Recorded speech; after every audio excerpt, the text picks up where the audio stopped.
Mesdames, Messieurs, bonsoir. Il est 20h sur les antennes de la télé Futur Média. C'est parti pour le sommaire de cette édition. Très bonne entrée en matière des Lions du Sénégal à la CAN. Le Sénégal, intraitable face à la Tanzanie, s'est imposé 2-0. Diao Baldé Keita et Crépin Diatta sont les buteurs. Nous essayerons d'entrer en contact avec notre envoyé spécial au Caire. 23 juin 2011, 23 juin 2019, 8 ans jour pour jour que le Sénégal se rappelle de ces manifestations qui ont marqué l'histoire du pays. 8 ans après, c'est la polémique du pétrole et du gaz qui occupe le devant de la scène. Et puis élection présidentielle en Mauritanie, les 4 candidats de l'opposition rejettent déjà les résultats avant même la publication officielle. Nous serons en ligne avec notre envoyé spécial à Barkaba. Voilà le sommaire de cette édition. Dans quelques instants, le développement.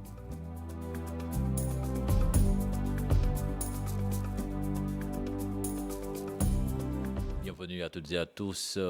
Sport pour démarrer cette édition de 20h avec les Lions du Sénégal qui entrent dans cette compétition de la plus belle des manières. Victoire face à l'équipe de la Tanzanie, les Taifa Stars 2-0. Diao Baldé Keita avait ouvert le score pour le Sénégal avant que Crépin Diatta ne double la mise pour les Lions du Sénégal. Avec cette victoire, les Lions sont leaders provisoires de cette poule C avant le match qui oppose l'Algérie au Kenya, un match qui se joue en ce moment même. Nous essayerons d'entrer en contact avec notre envoyé spécial à Mamadou Ndiaye. Et puis les supporters ont suivi et apprécié cette victoire des Lions du Sénégal. Je vous propose de suivre quelques réactions au micro de nos reporters Habib Faye et Youssou Baro.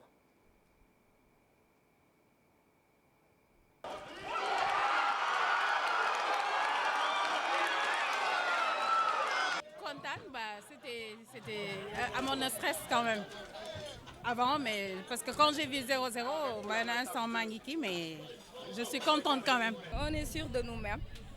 C'est pas une surprise, hein? Ouais, ça pour ça. Hein? J'ai beaucoup aimé le match.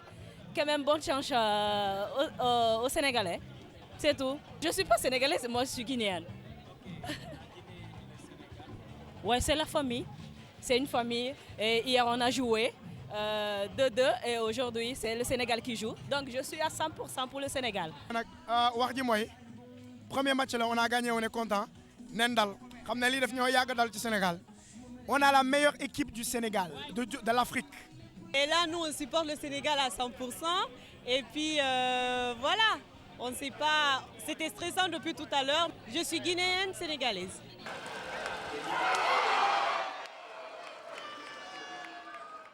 À Saint-Louis, nos correspondantes suivi ce match des Lions du Sénégal à l'université Gaston Berger de Saint-Louis. Après une tension au début du match avec ces nombreuses occasions manquées, Diao Baldé et Crépin Diatta ont finalement libéré ses supporters que je vous propose d'écouter au micro de Seynou Diop et Habib Seck.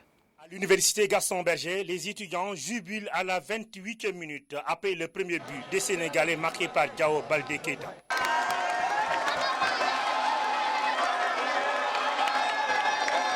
Un but à 0 pour les Sénégalais. Les étudiants sananrois vont encore se défouler à la 64e minute sur le magnifique but de Crépin Diatta.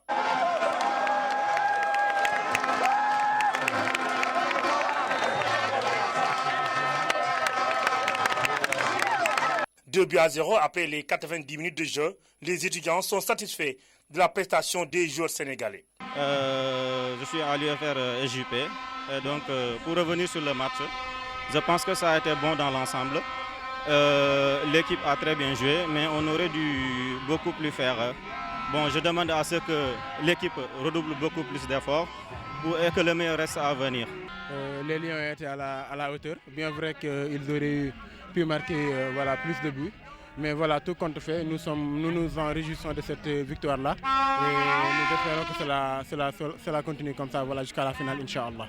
Pour ne pas dire que le Sénégal est le meilleur pays ou la meilleure équipe africaine, mais je pense qu'il est en train de le démontrer. Et pour dire vrai, nous sommes obligés, et pour ne pas anticiper les choses, d'aller jusqu'en finale et rapporter la Coupe du Monde. Nous savons que nous avons des joueurs qui sont titulaires, des joueurs qui sont talentueux et qui sont capables de rapporter la Coupe d'Afrique.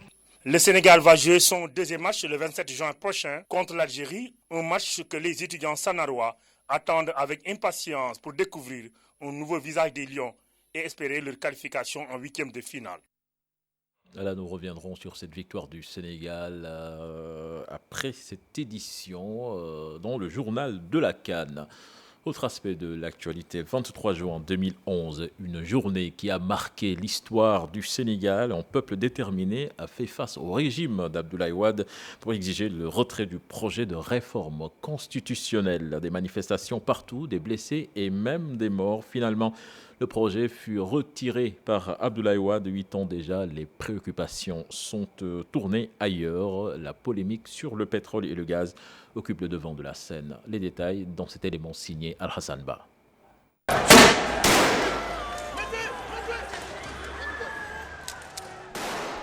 L'histoire a retenu 23 juin 2011. Le peuple debout, société civile, mouvements citoyens et classes politiques réfractaires à la réforme de la Constitution font bloc. Touche pas à ma Constitution, le cri du cœur.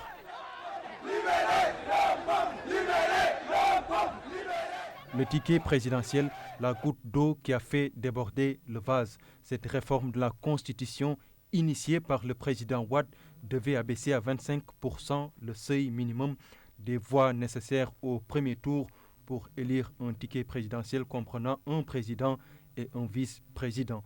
Dès la matinée, la place Soweto prise d'assaut par les manifestants.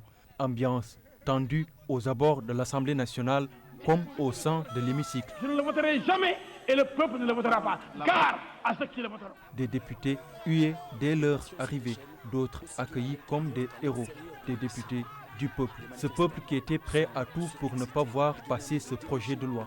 Des affrontements entre forces de l'ordre et manifestants.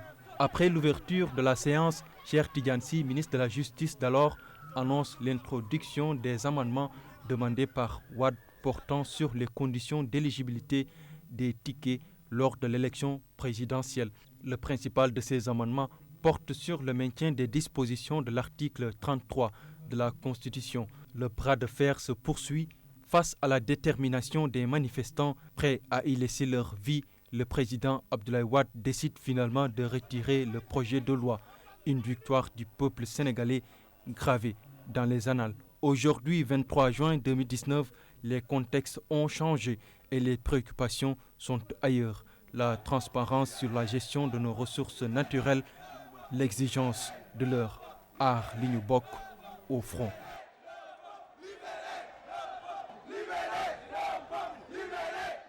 La machine des opérations de déguerpissement tourne à plein régime. Le suivi de ces opérations de désencombrement, on en parle justement des déguerpis qui reviennent exerçant leur petit commerce quelque temps après, comme si de rien n'était. Où se situe réellement le problème? La politique est-elle concertée? Existe-t-il réellement un accompagnement, une répartition équitable dans les communes où ça bloque? Qu'est-ce qu'il faut faire? Élément de réponse dans ce dossier signé à Maïmouna Ndiaye et Modou Diop.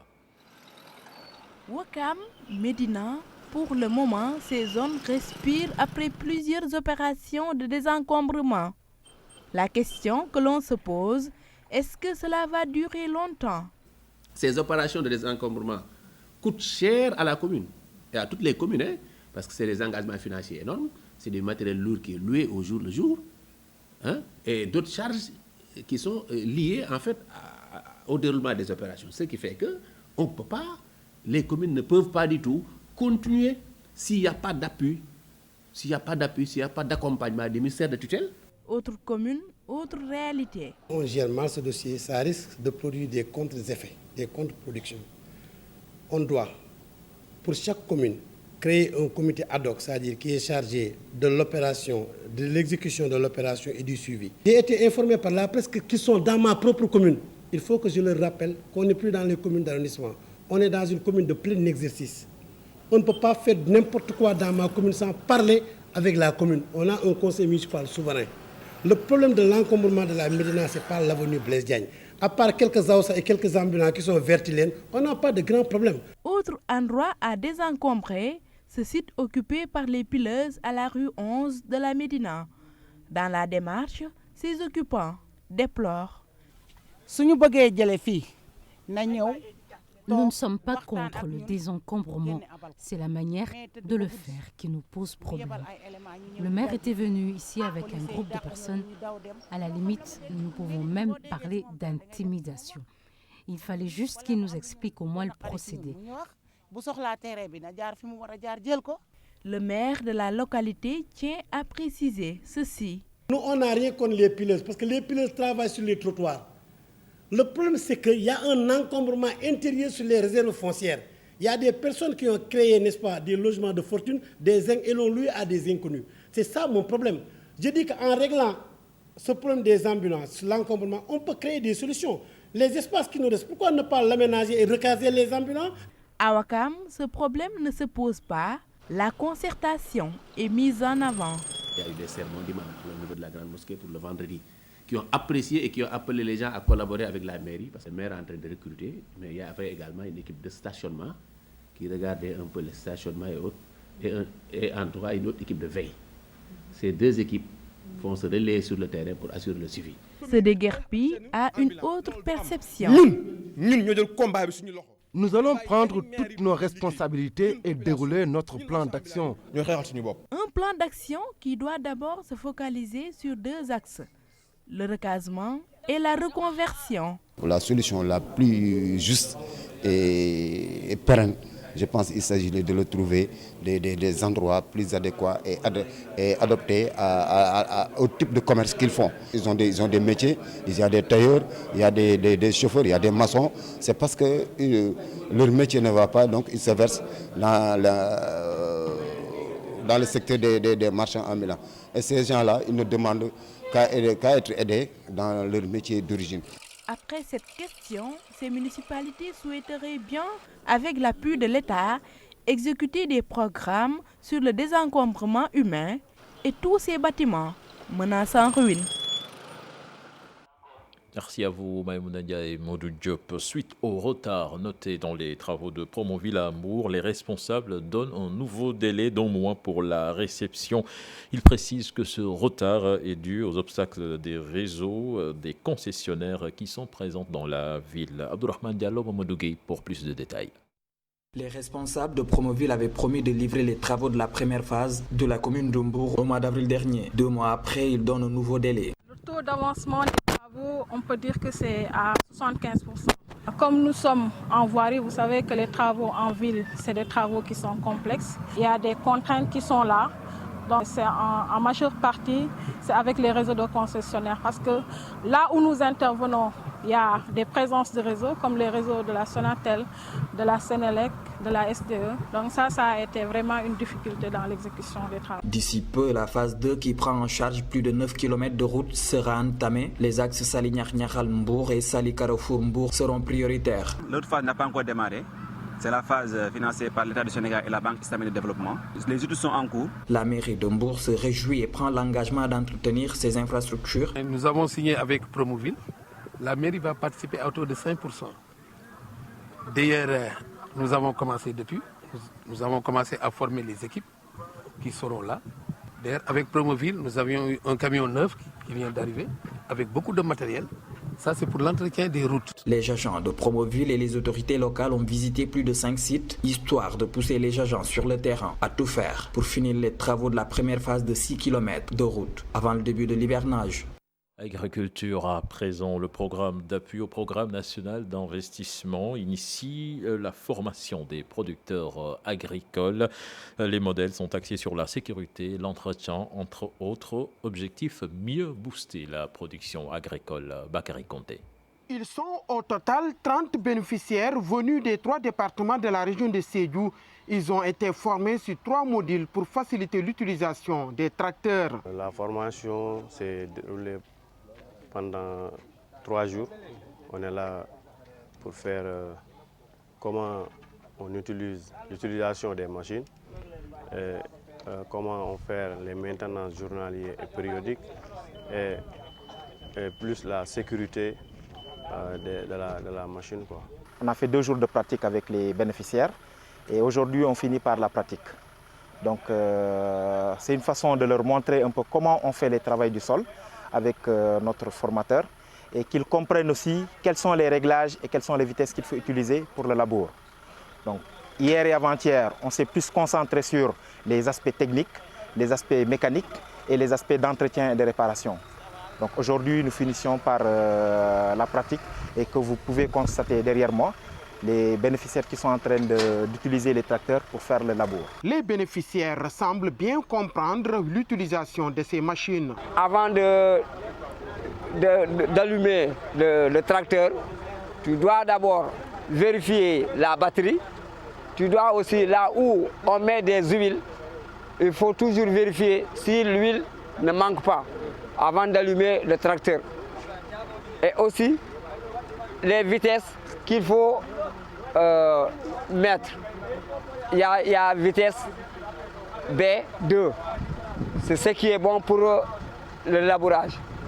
Maintenant, si la terre est dure, tu peux mettre vitesse A2.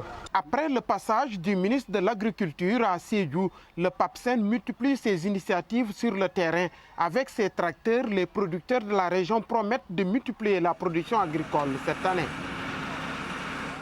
Et puis nettoiement et reboisement au quartier de Dieuppeul. L'association des Amis de Dieuppeul s'engage. C'est pour redorer le blason du quartier. Le maire encourage cette initiative mais appelle l'association ainsi que les populations à assurer le suivi. Cherguey, le maire, que je vous propose d'écouter au micro de Mohamed Samba.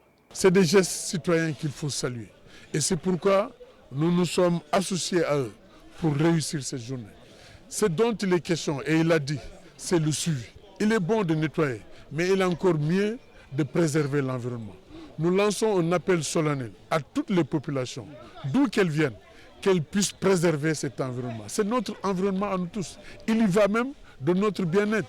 Il y va même de la respiration de nos populations. Vous voyez, uriner sur les murs de l'école ou déposer des déchets, ce n'est pas citoyen, ce n'est pas dieppeullois. L'association Achaboul Yamin invite les musulmans sénégalais à mieux pratiquer leur religion. Il a tenu ce dimanche une journée de zikr en présence de beaucoup de daras venus du Sénégal. La présidente Sokhna Fatoumata Traoré, que je propose d'écouter au micro de Cheikh Diop et Thierno Laurent Mendy.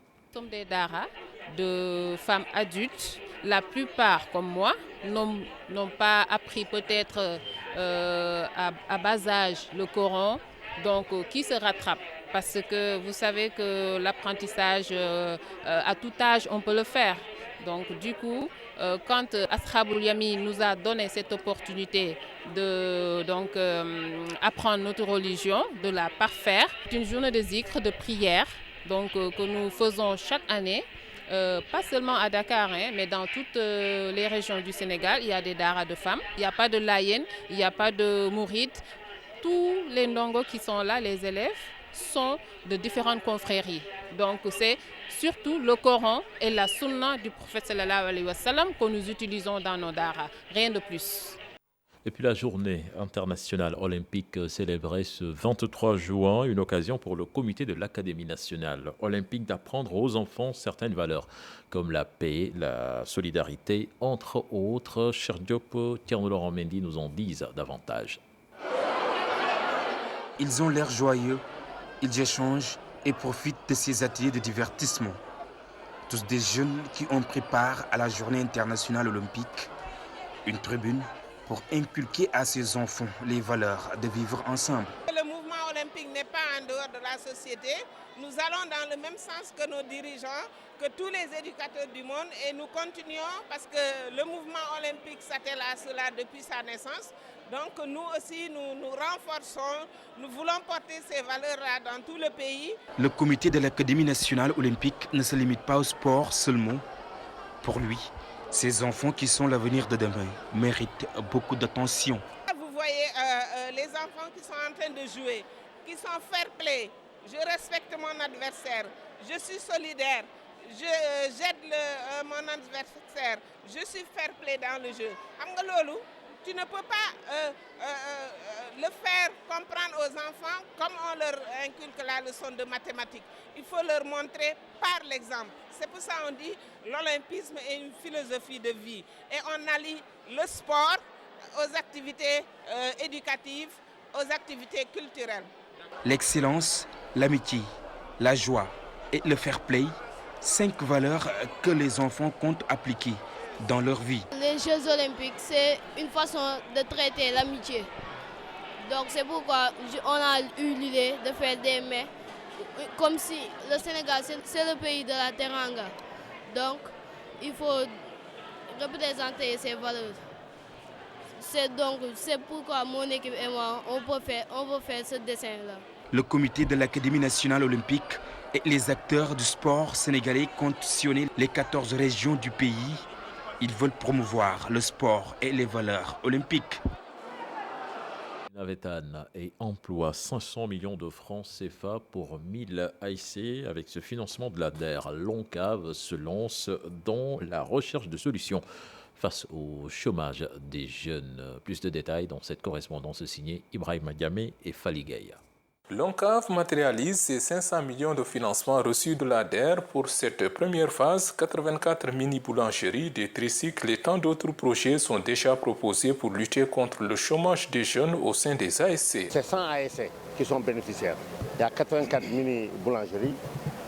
Chaque ASC donc aura, n'est-ce pas, à gagner une mini-boulangerie, un tricycle, tout le matériel qui peut faire de manière que la mini-boulangerie puisse fabriquer du pain, nous l'avons. Par rapport aux fermes agricoles aussi, tout ce qu'il faut pour une ferme agricole, c'est déjà fait. Comme je l'ai dit, ce n'est pas moins de 1000 emplois directs. Je parle d'emplois directs. J'ai donné tout à l'heure l'exemple de l'ASC Ifragel.